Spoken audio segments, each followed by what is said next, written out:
I'm Kendra, and this is my series on treating yourself how you want to be treated. When you leave or walk away from a low vibrational or narcissistic person, it's because you had enough. You're done. You're done playing the games. You finally have enough courage in yourself, believe in yourself enough to walk away. All you gotta do is walk away. You don't want this anymore. You want something better. You want a better life for yourself and for your family. I'm so proud of you. Congratulations. Congratulate yourself. Validate yourself. I know how hard this is and how much courage it takes to walk away from somebody that you loved, that you invested in, that you cared about, that you gave so much of yourself to, but you finally woke up. You finally realized it's not gonna get any better.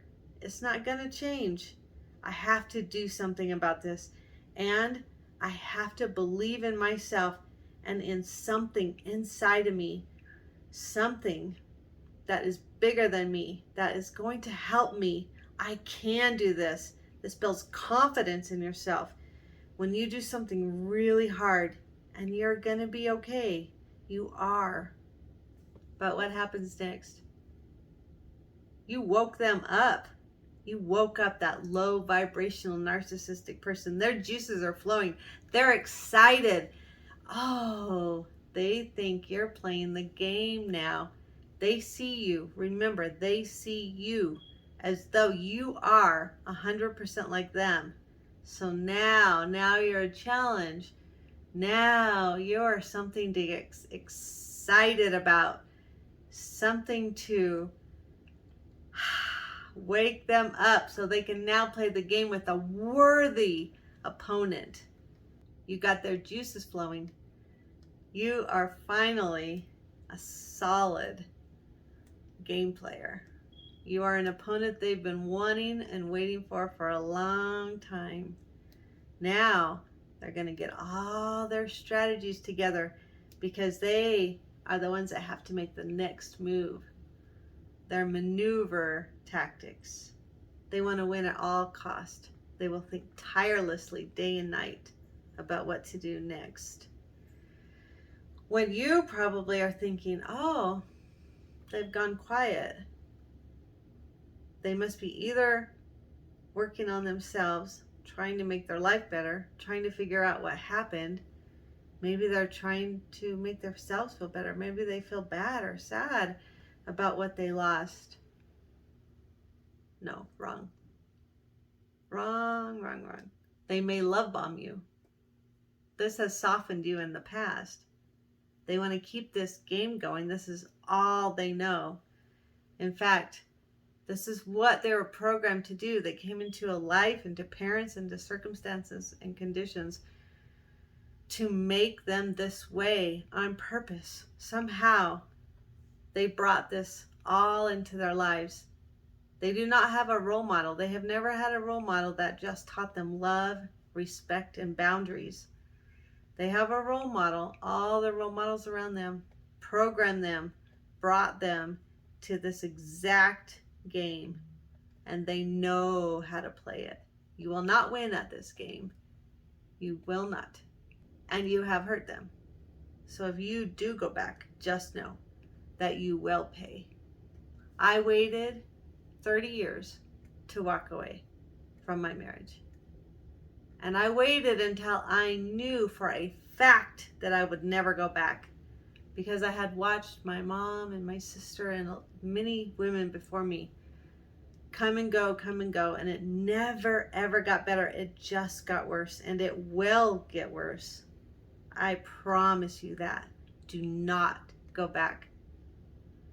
And I'm not going to say I was never tempted to go back, because honestly, there were a few times when I did feel like maybe I was wrong. Maybe it's getting better. Maybe things have changed.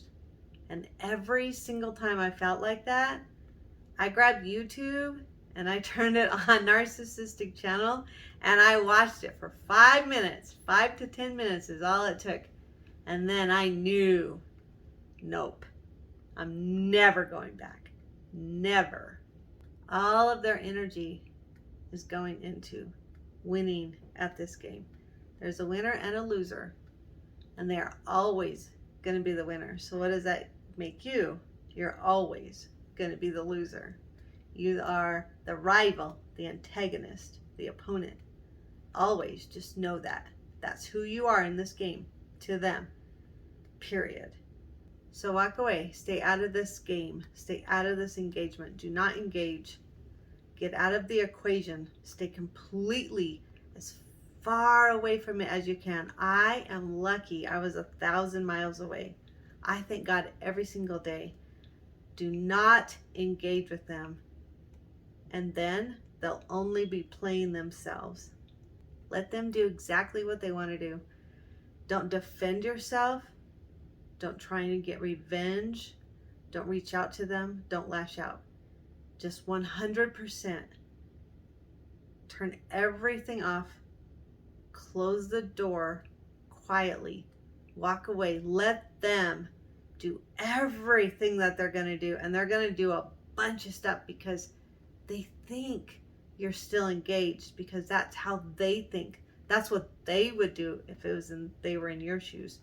They think you're still engaged, so they're just going to play you, but they're really playing themselves, and they're just digging that hole deeper and deeper and deeper. The love bombing might trigger you because you are a good person, because you do see the best in people, because you did love them. They meant the world to you at one time. You invested in them. You wanted this relationship to work. You wanted the relationship to work, and you think, maybe this time something's different. Maybe it's changed. But I promise you, I 1,000,000% promise you, it hasn't. So what you need to do, what you can do, what you should do, what I did, walk away and give myself what I wanted and wasn't getting. I wanted to be loved and heard and seen and validated and encouraged and inspired. And I was just being neglected from him and from myself. That's the hardest part. I was also had a hand in this neglect towards me. I have to give these things to myself. No one else is going to. My mom can't. She won't. My aunts, my uncles, my sister, him, no other man, no one. No one can give this to me except for me, and I need it. It's all I've ever wanted, is to be loved and encouraged and inspired and held and heard and seen. And I had to take an honest, hard look at myself and see, where am I going to get that? Because I can't look outside of myself anymore. I have to look within. I have to give that to myself. I do. I have to take responsibility for me, for my own actions and behavior toward myself this whole time. How did I treat myself? I haven't been validating my emotions. I haven't been loving myself, putting myself first, taking care of myself, caring for myself. That's on me, and I have to do those things.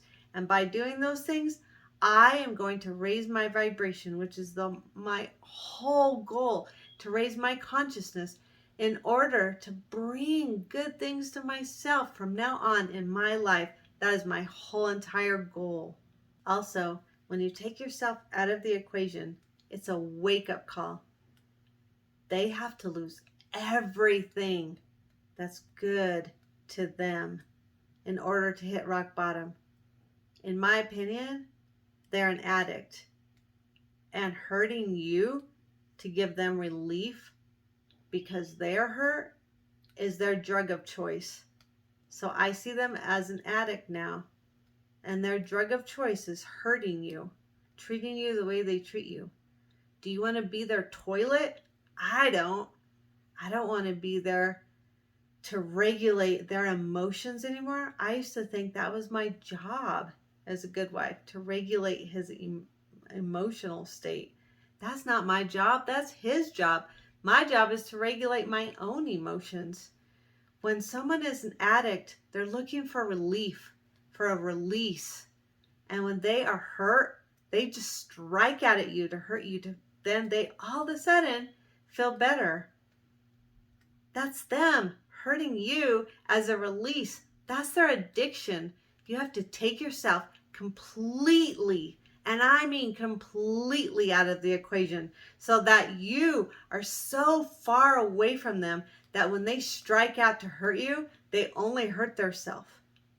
People say that codependents are addicted to the addict, but I disagree. I think the addict, the narcissist, the low vibrational person, is addicted to the codependent. That's who gives them release. And we're enabling them to do that and to not get help. But we have to stop.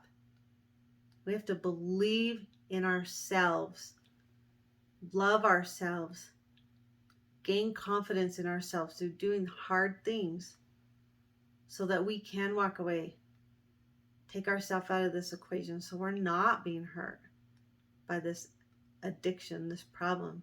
It takes courage to walk away. And courage on the vibrational chart, if you know anything about the vibrational chart, vibrates at the number 200. And 200 is ground zero, is what I call it, because it's 50% high vibration and 50% low vibration. So it's right there in the middle, in the balance. You're not low vibrating anymore, and you're not really vibrating high, but you're halfway. I say that's an amazing start. Courage is halfway out of low vibrational and into high vibrational. It's where everything starts for you. It's where everything begins to move up for you. Courage. And it takes every ounce of courage in you to believe in yourself and love yourself enough to walk away from what is hurting you. Believe in yourself, love yourself, validate yourself, and do it every day. Find some kind of practice. Appreciate things that you have. Take care of them. Love them. Appreciate yourself. Validate everything that you do every day for a while. Write it down every single day so that you can look at it on paper and see that you are making progress, that you do love yourself. You are investing in you finally. And the higher your vibration grows, and it can start to grow so fast once you realize the strategy and learning how to raise your vibration. And a big part of raising your vibration is letting go of low vibrational thinking, of low vibrational people, of low vibrational attitudes, thoughts, beliefs. When you can let go of the lower vibrational things, you will automatically move up into high vibrational. And there's other ways to get higher vibrational by loving, by feeling joy, having fun, doing things that you love. And as soon as you can raise your vibration, the better things you can bring into your life. And I know that's what you want. And that's what's going to make you happy and have a totally fulfilling life. You got this. I believe in you so much. Thank you.